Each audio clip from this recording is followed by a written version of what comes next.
Ibyo ubona mu buzima bwawe, bikubaho mu buzima bwawe ni ishusho y'uko utekereza muri wowe. Ibitekerezo byawe birema ibyo ubonesha amaso yawe. Your thoughts create your reality.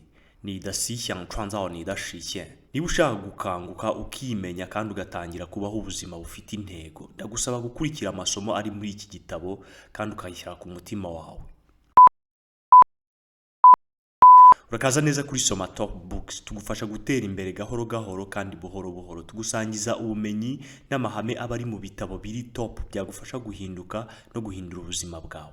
Uyu munsi ngiye kugusangiza igitabo cyitwa As a Man Thinketh, cyanditswe na James Allen. Iki gitabo kirimo ubumenyi bwinshi kandi bw'ingenzi bwagufasha kubaho uri umugenga ndetse n'umuremyi w'ibyo ubona ndetse n'ibikubaho. Uko umuntu atekereza cyangwa As a Man Thinketh ni igitabo benshi bagize icyo bageraho mu buzima basomye kandi basoma ku buryo buhoraho. Bibiliya niyo ivuga ko umuntu angana n'uko atekereza mu mutima we. As a man thinketh in his heart, that's the man. Gutekereza mu mutima nibyo bita thinking in your subconscious mind. Mu mutima niho ibigize umuntu biba. Uko ufata ukuri, ibyo wizera, uko ufata ubuzima n'ibindi byinshi bigena ubuzima bw'umuntu.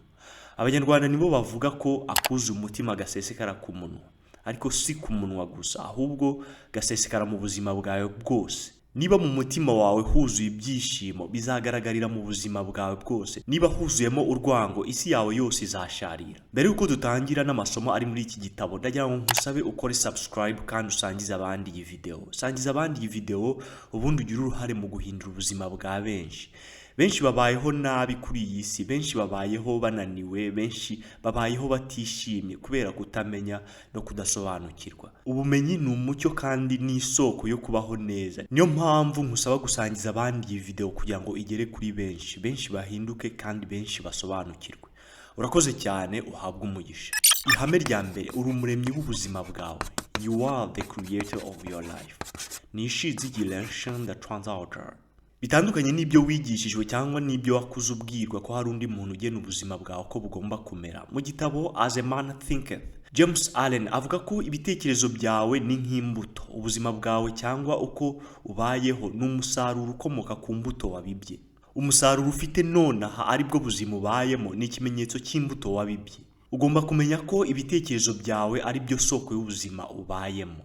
Niba ibitekerezo ubiba mu mutima wawe ari byiza, umusaruro uzabona nawo ni mwiza. Niba imbuto yawe ari uguhora wibwira cyangwa utekereza ko ushoboye, ufitiye isi umumaro, uri mwiza, ko ejo hawe ari heza kandi ko ubona ibyiza mu bandi, umusaruro ni uko uzabaho ubuzima bw'umuntu wifitiye icyizere, ufite urukundo n'ibyishimo muri we, umuntu ufite discipline kandi udapfa gucika intege. Ibi byose bizana amahirwe mu buzima, gutsinda ndetse no kubana neza n'abandi.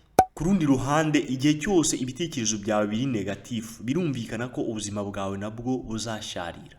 Ntugomba kwibaza ati ninde wandoze cyangwa ngo wumve ko ufite inyatsi. Inyatsi ni ibyo bitekerezo bibi uhora utekereza kandi uhora wibwira.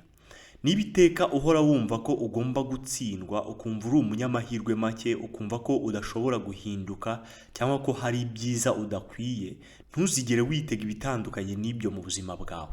Ugomba kumva ko umusaruro w'ibyo bitekerezo byawe bibi cyangwa biri negatifu azaba ari ugutsindwa, kutigirira icyizere, guhorana ubwoba, depression, ubukene ndetse n'ibindi bibi bidashimishije. Yishe Chuanzao yike cyangwa imitekerezo yawe irema ibintu byose ubona. Ntugomba kwijujutira umusaruro ubona, ahubwo ugomba gufata iya mbere ugahindura isoko y'uwo musaruro ariyo bitekerezo byawe. Ugomba kumenya ko ibitekerezo byawe ari wo muremyi w'ibyo ubona mu buzima bwawe. Mbere yuko dukomeza ndajya ngo nkusobanurire iki kintu kandi ugifate mu mutwe kuko ni ingenzi cyane kugira ngo ubashe kumvira isomo. Umuntu iyo atekereza hari ibice bibiri akoresha. Igice cya mbere nicyo bita conscious mind. Conscious mind ni igice ufatiramo ibyemezo mu buzima bwawe bwa buri munsi. Aha ikiba cyose ukigiraho uruhare kandi ukaba umuyobozi. Urugero, iyo ugiye guhitamo umwenda uri bwambare cyangwa ifungo uri buze gufata, ibi byose bikorerwa muri conscious mind cyangwa mu cyo nakwita ubwonko. Urundi rugero, niba umuntu akubajije ikibazo gisaba gutekereza, ikibazo gisaba imibare cyangwa ikindi gisaba gutekereza cyane ukoresheje ubwonko, byose bibera ahangaha muri conscious mind. Iki gice kibika amakuru mu gihe kitarambiranye cyangwa mu gihe cy'igihe gitoya, ibyo bita short term memory. Igice cya kabiri nicyo bita subconscious mind. Uyu ni wo mutima. Iki gice kirikoresha, kibika amakuru y'igihe kirekire, kenshi afitanye isano n'amarangamutima yacu cyangwa ibyo twizera mu buzima bwacu. Ubushakashatsi bwagaragaje ko iki gice kiyobora ubuzima bwacu ku kigero cya 90%. Urugero, waba ujya wibaza impamvu ubyukira igihe kimwe buri munsi kandi nta alarm cyangwa horloge washyize muri telefone yawe. Wari wabyuka usinziriye ukajya kuri toilette utayobye, utagonze ikintu icyo ari cyo cyose, ukagaruka mu buriri bwawe nta kibazo kibaye. Hari n'abo bibaho bakabibwirwa n'abandi bo batazi igihe byabereye. Wari wisanga uvuze ijambo utashaka kuvuga ukibaza aho rivuye, cyane cyane iyo umuntu agukanze cyangwa ugize andi marangamutima. Ibyo byose ni akazi ka subconscious mind. Bibiliya niyo ivuga iti icyo umuntu atekereza mu mutima we niwe muntu. As a man thinks in his heart, that's the man. Uyu mutima niwo bita subconscious mind mu rurimi rw'icyongereza. Kugira ngo ikintu kigere mu mutima cyangwa subconscious mind bisaba repetition cyangwa gusubiramo no guhozaho by'igihe kirekire. Gutekereza rimwe ikintu cyangwa kureba rimwe ikintu ntibituma kijya mu mutima wawe.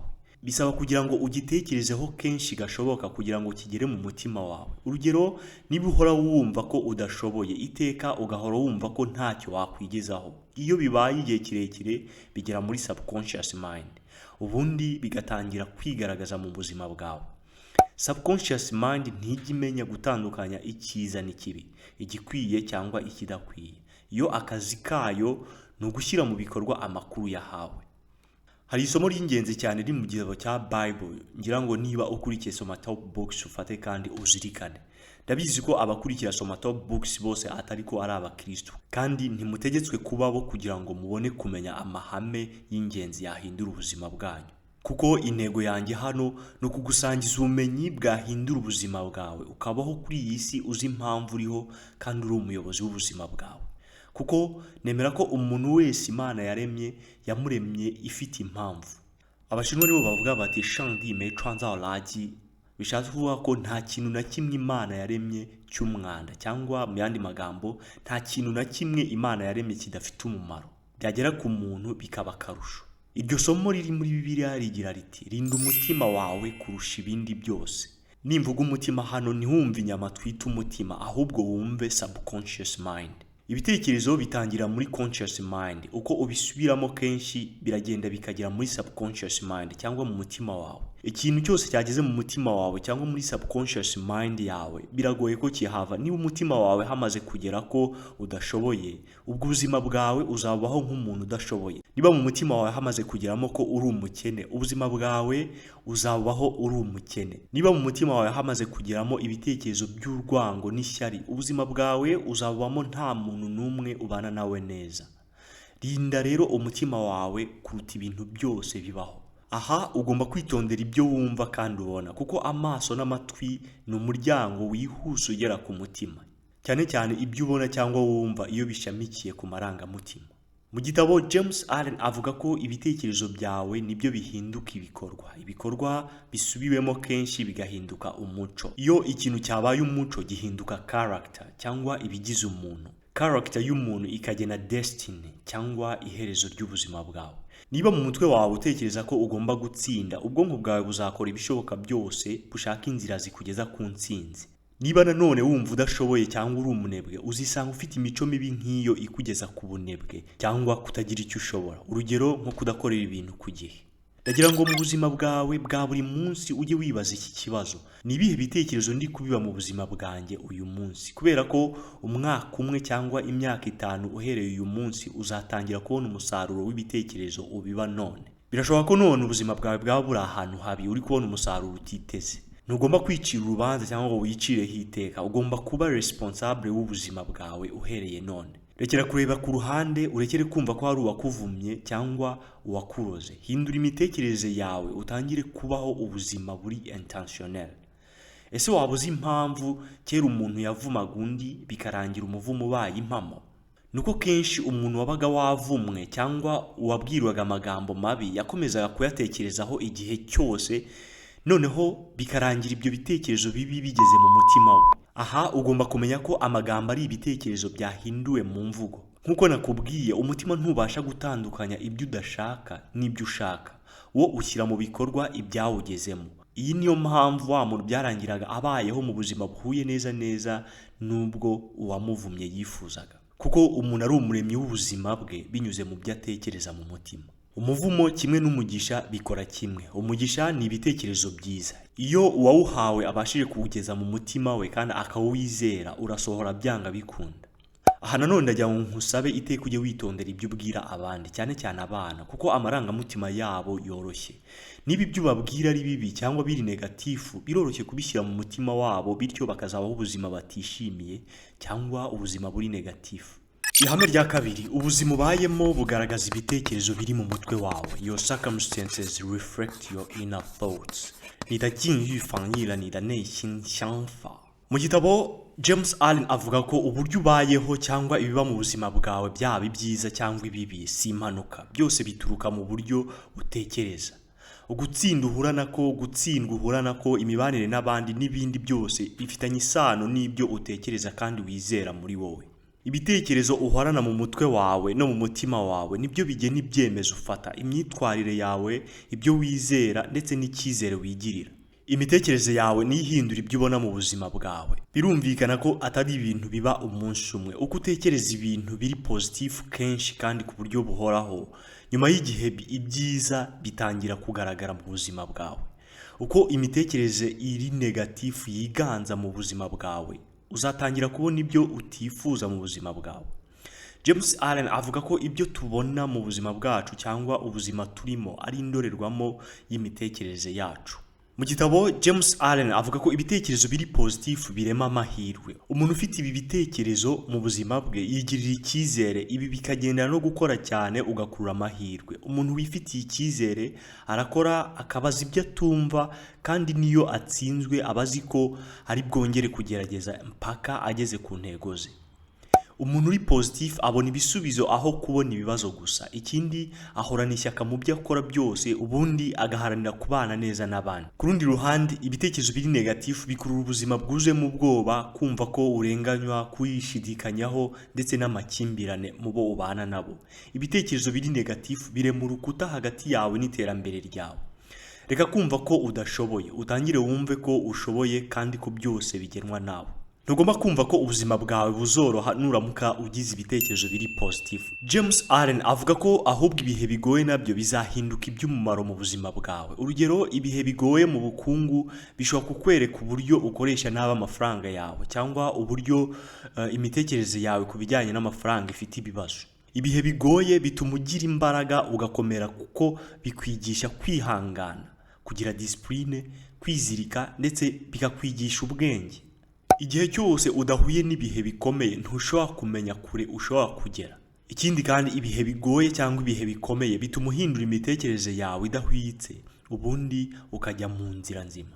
James Allen avuga ko ibikubaho byose ari umusaruro w'ibyo wizera, imitekerereze cyangwa mindset yawe, ndetse n'ibyo uba witeze. Akomeza avuga ko ibigukikije atari byo birema ibitekerezo byawe, ahubwo ibitekerezo byawe nibyo birema ibigukikije. Niba ushaka kumva neza iri hame, reka nk'umukoro, ejo uzatembera ahantu ushaka hakunda kunyura abantu benshi, ubundi utekereza ibara runaka. Rishobora kuba umutuku, umukara, umweru cyangwa umuhondo. Kizagutangaza nuko uzatangira kubona rya bara watekereje ku bwinshi hafi aho, haba mu myambaro y'abantu cyangwa n'ibindi bintu nk'amamodoka n'ibindi. Mu magambo ye, James Allen agira ati, environment does not create your thoughts create your environment. Isomo ririmo hano, niba ushaka guhindura ubuzima bwawe, hindura imitekerereze yawe. Ihame rya gatatu, ibitekerezo bigena ubuzima n'umubiri byawe. Thoughts shape your health and body. Mu gitabo James Allen yigisha ko umubiri wawe ari umugaragu w'imitekerereze yawe cyangwa mind yawe. Ibyo utekereza buri munsi bigira ingaruka ku mubiri wawe. Niba uhorana ibitekerezo bibi cyangwa bikunda, ingaruka zabyo zizagaragarira ku mubiri wawe. Amarangamutima ari negatifu, urugero umujinya, ubwoba, stress, umushiha, ishyari n'ibindi, bigira ingaruka mbi ku mubiri wawe. Reba nawe, iyo ugize umujinya, imitsi irarega, umutima ugatangira gutera wiruka, ugakora rimwe na rimwe ibyo utatekereje. Ibi byose bigira ingaruka mbi ku mubiri wawe.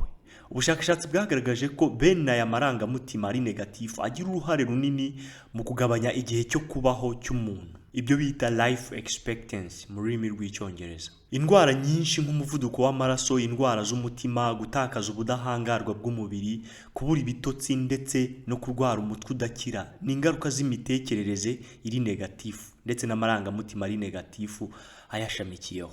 Umubiri iteka witwara bijyanye n'uko ubwonko butekereza, akuze umutima kagaragarira ku mubiri. James Allen avuga ko kugira ibitekerezo bituje kandi by'amahoro, ibitekerezo biri positifu, nabyo bigira ingaruka nziza ku mubiri. Ibitekerezo biri positifu bituma ubaho wishimye, ubudahangarwa bw'umubiri wawe bukiyongera. Ubushakashatsi bwagaragaje ko abarwayi benshi bapfa batishwe n'ubukana bw'indwara, ahubwo bicwa n'ubukana bw'ibitekerezo bafite ku ndwara. Umurwayi ufite ibitekerezo byiza mu gihe arwaye, amahirwe yo gukira vuba aba ari menshi kurusha umwe ufite ibitekerezo bibi kandi nta n'ibyiringiro afite. Reba nawe igihe uri ku kazi warangiza ukavuga uti ndananiwe, umubiri uhita ucika intege kuko ukumva unaniwe. Impamvu ni uko umubiri wumvira mind yawe cyangwa imitekerereze yawe. Kimwe nuko iyo utekereje ko ufite imbaraga ugomba gusoza inshingano zawe z'umunsi, niyo waba unaniwe ute, umubiri wishakamo imbaraga ugakora ibyo ugomba gukora paka ubirangije. Ibitekerezo byiza bigira ingaruka nziza ku mubiri wacu. Ugomba guhora wibwira ko uri umunyembaraga, ko ufite ubuzima buzima, ko uri umukire, ko uri gutera imbere, ko ushobora gukora ikintu icyo ari cyo cyose n'ibindi. Uko iminsi igenda ihita, ibi byose bizagaragarira mu buzima bwawe. Umubiri wawe buri segonda, buri munota na buri saha wumvira imitekerereze yawe. Iri ni isomo utagomba kwibagirwa. Nugaburira ubwonko bwawe ibyishimo, gutuza ndetse no kwizera, uzagira ubuzima bwiza ndetse ugire n'umubiri ukomeye. Nugaburira mind yawe ubwoba, umujinya na stress, umubiri wawe uzacika intege kandi ingaruka mbi zizaba nyinshi mu buzima bwawe. Nkwibutsa ko izi ngaruka utazibona nyuma y'umunsi umwe cyangwa iminsi ibiri. Uko ukomeza gutekereza nabi igihe kirekire ku buryo buhoraho, byanga bikunda izi ngaruka ntaho wazihungira. Ihame rya kane, niba ushaka gutsinda gira intego. Purpose is essential for success. 目标是成功的关键. James avuga ko intego ari moteri yo gutsinda no kugira icyo ugeraho icyo ari cyo cyose mu buzima bwawe. Kugira intego bitanga icyerekezo cy'aho ushaka kujya. Iyo udafite icyerekezo habaho gutakaza imbaraga, kuzerera, ugatwarwa n'ibigenda byose, ukamera nk'ishashi ihushywe n'umuyaga. Umuntu ufite intego abaho ubuzima yihitiyemo, agira uruhare mu bimubaho byose kandi amenya gutandukanya icyiza n'ikibi, kuko ikibi kuri we ni ikintu cyose kimubuza kugera ku ntego ze, naho ikiri mu nzira y'ibyo ashaka kugeraho ni icyiza. Intego ni ingenzi kuko iteka ubwonko bw'umuntu cyangwa mind y'umuntu ikeneye ikintu yerekezaho amaso. Igihe cyose uzi neza icyo ushaka, gufata ibyemezo biroroha. Ibirangaza mu buzima bwawe bitakaza imbaraga kandi imbaraga zawe uziyobora mu cyerekezo kimwe zigakora ibifite umumaro. Kugira intego bikurinda guhuzagurika mu buzima kandi bikurinda guhora uhindagurika mu bitekerezo byawe. Umuntu udafite intego biragoye kumubona akora ikintu kimwe igihe kirekire. Igitekerezo afite uyu munsi sicyo umusangana ejo. Mu gitabo James Allen avuga ko abantu batsinda mu buzima iteka uzabasangana ibi bintu bitatu. Icya mbere, kugira intego. Kubera iki intego? Kubera ko itanga icyerekezo. Icya kabiri, discipline. Kubera iki discipline? Kubera ko nta discipline ntushobora kugera ku ntego zawe. Discipline ni ikimenyetso cy'uko ukunda intego yawe kandi wumva neza akamaro k'icyo ushaka kugeraho. Igihe intego yawe ikomeye, kugira discipline nabyo biroroha. Icya gatatu ni focus. Aha ni ukwibanda ku ntego yawe cyangwa ibyo ushaka kugeraho igihe cyose. Focus ikugira umunyembaraga kuko urekera kubaho ubuzima bw'impanuka. James Allen avuga ko niba ushaka kumenya intego yawe, ugomba kwibaza ibi bibazo kandi ukabishakira ibisubizo. Icya mbere, ese niki nshaka kuba cyo mu buzima? Niki nshaka kuba kimwe umutima wanjye umpamagarira kuba? Kimwe gitandukanye n'icyo abandi banyifuzaho. Icya kabiri, niki gituma numva ndiho? Niki giha ubusobanuro ubuzima bwanjye? Aha ugomba kureba ibigushishikaza, bimwe ukora bikaguha ibyishimo. Icya gatatu, niki numva niteguye gukora cyane kabone nubwo cyaba kiruhije? Aha ugomba kumenya ko intego nyantego, intego nzima isaba imbaraga kugira ngo uyigereho. Icya kane, nikihe kibazo nshaka gukemura mu buzima? Aha ugomba kumenya ko gufata responsibility ari ingenzi mu buzima. James Allen mu gitabo yigisha ko ibitekerezo byawe bigomba kuba bishamitse ku ntego. Mu gihe utekereza ariko nta ntego ufite, nta kintu gifatika ushobora kugeraho. Mu magambo ye agira ati, until thoughts is linked with purpose, there is no intelligent accomplishment. Isomo ririmo hano nuko kugira intego biguhindura umuremyi w'ubuzima bwawe. Ihame rya gatanu, umutuzo ni imbaraga. Serenity is strength. James Allen yigisha ko kugira umutuzo atari intege nke, ahubwo ari imbaraga zo ku rwego rwo hejuru umuntu ashobora kugeraho. Akomeza avuga ko gutuza mu buzima atari ikintu umuntu avukana, ahubwo ni umusaruro uturuka ku kugira imitekerereze iri ku murongo, kwimenya bihagije, ibyo bita self mastery, ndetse no kugira discipline mu buzima bwawe. Ubwenge butekanye ni umusaruro w'imbere mu muntu. Ibitekerezo bihamye, imyitwarire isobanutse, ndetse n'ubushobozi bwo kwigenzura. Nk'uko ikiyaga gituje gisubiramo ishusho y'ijuru neza, niko n'umutima utekanye ubonera ibintu mu mucyo, kandi ugafata ibyemezo byubaka. Gutuza byerekana ko umuntu yazamutse hejuru y'ubwoba, umujagararo n'akavuyo ko mu ntekerezo, kandi akiga kuyoborwa n'ubwenge aho kuyoborwa n'amarangamutima. Umuntu ni umusaruro w'ibyo atekereza. Kugira ngo umuntu agere ku mutuzo agomba mbere na mbere gushyira imitekerereze ye cyangwa mind ye ku murongo. Mu yandi magambo, agomba kuba afite discipline muri mind ye. Ibi kubigeraho bisaba ibi bintu bikurikira. Icya mbere, ugomba gutandukana n'imitekerereze negative. Aha harimo kugira ishyari, umujinya, ubwoba n'ibindi. Icya kabiri, ugomba gufata ibyo bitekerezo bibi ukabisimbuza ibitekerezo bituje kandi byiza. Aha harimo kwihangana, kumvikana no kugira ubumuntu. Icya gatatu, rinda ibitekerezo byawe nk'uko umuntu arinda ubutunzi bwe bukomeye. Niba ushaka kugira mind ituje, ugomba kugira imitekerereze ituje iri calm. Ku rundi ruhande, ibitekerezo birimo akavuyo bituma ubura umutuzo mu buzima bwawe.